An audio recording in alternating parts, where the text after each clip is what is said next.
সুরেশ ও শশাঙ্কের চওড়া ব্যাটের উপর ভর করেই গুজরাটের বিরুদ্ধে জয় পেল পাঞ্জাব কিংস। বন্ধুরা, আইপিএল এর এমন অনেক ভিডিও পেতে আপনারা চ্যানেলে নতুন হলে চ্যানেলটি সাবস্ক্রাইব করুন, সেই সঙ্গে ভিডিওটি লাইক ও শেয়ার করুন।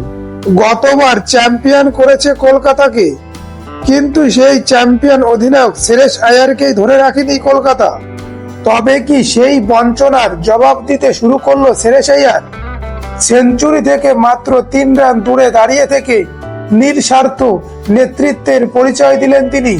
সেই সঙ্গে সুরেশ আয়ারের চওড়া ব্যাটের ওপর ভর করে প্রথম ম্যাচ জয় পেল পাঞ্জাব কিংস। নরেন্দ্র মোদী স্টেডিয়ামে গুজরাটের বিরুদ্ধে শুরু থেকেই ঝড় তুলতে শুরু করে সুরেশ আয়ার। শেষ পর্যন্ত 42 বলে অপরাজিত থেকে 97 রান করেন, 5টি 4 এবং 9টি 6 মেরে। সেঞ্চুরিটাও হয়তো পেয়ে যেতেন, কিন্তু এখানেই নিঃস্বার্থ নেতৃত্বের পরিচয় দিলেন সুরেশ আয়ার।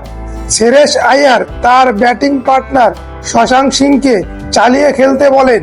শশাঙ্ক সিং অবশ্য 16 বলে 44 রানের একটি ঝোড়ো ইনিংস খেলেন। ম্যাচের পর শশাঙ্ক সিং বলেন, আমি সিঙ্গেল নিয়ে আয়ারকে স্ট্রাইকে যেতে বলেছিলাম, কিন্তু সুরেশ আমাকে বলে আমার সেঞ্চুরির কথা ভাবতে হবে না। এইরকম একটা সিদ্ধান্ত নিতে যথেষ্ট সাহস লাগে।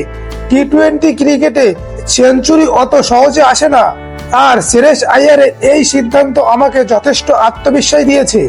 সুরেশ আয়ার এবং শশাঙ্ক সিং এর ব্যাটিং এর উপর ভর করে পাঞ্জাব কিংস 5 উইকেট হারিয়ে 243 রান তোলে।